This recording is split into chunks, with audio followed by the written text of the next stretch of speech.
This here is 1430 Cherry Street. This is the Apple Tree Family Center. It is one of two intake points for homeless services in the city of Philadelphia. So if you find yourself needing housing between the hours of 7 a.m. and 5 p.m., you come to one of these intake centers. So we've been here for 3 years. This idea started because we were meeting with the head of the Office of Homeless Services. That was her idea after we protested at her house during COVID.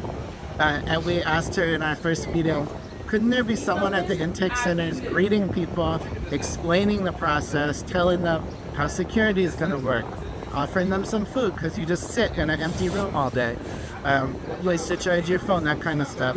She was like, good question, I'll look into it. And then she came back and said, no, that's impossible. We have 6 security guards and we can't afford, one person to just explain the process.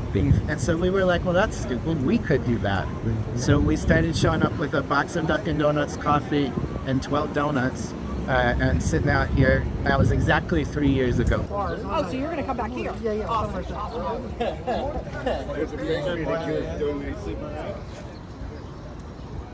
Right here. Access reminder. Most everybody that we talk to is dealing with health issues. Hi, sweetheart. Dealing with being cut off. So the partnership in the Nonviolent Medicaid Army is here every day. It's the movement, right? We have people enter through different fronts of struggle, but overall it's a movement to end the system that creates the need for all of this.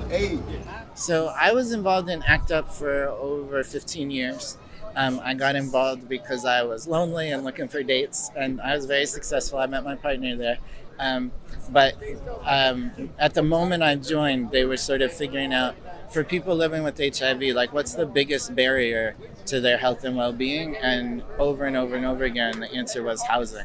And this project grew out of that. We started with a box of coffee and a dozen donuts and have been out here ever since, growing the base of people who are organizing each other.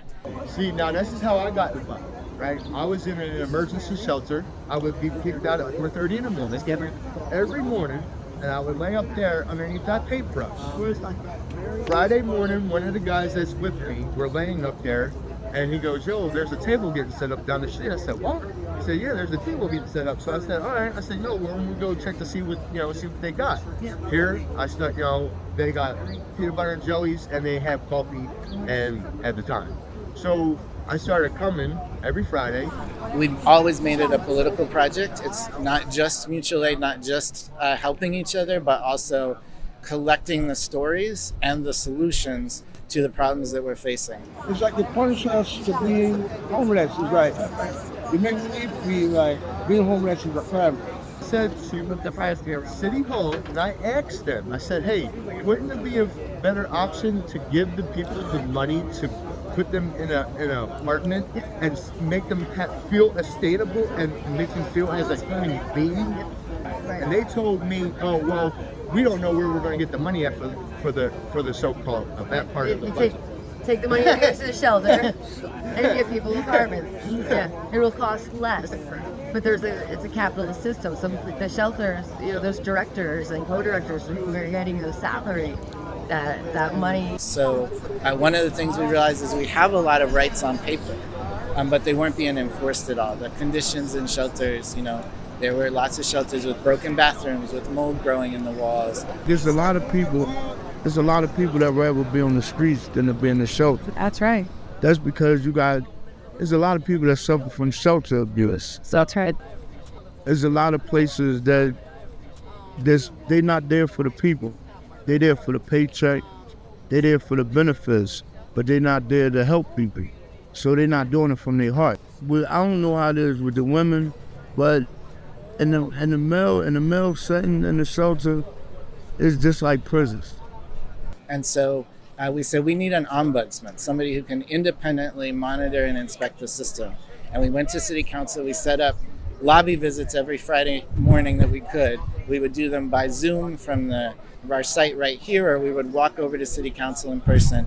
And because of our stories and our bringing the solution, instead of turning it into a fight where they cut funding, instead they maintained the funding and funded this ombudsman position to make sure that people were actually getting the shelter services, the placement, the case management that we have the right to on paper. And so on May 20th, we get to vote to make that a permanent part of the city charter. And all our folks out here are registered to vote, know where their polling place is, because of the work the Homeless Union did 30 years ago to make sure even people without an address had the right to vote just like every other citizen.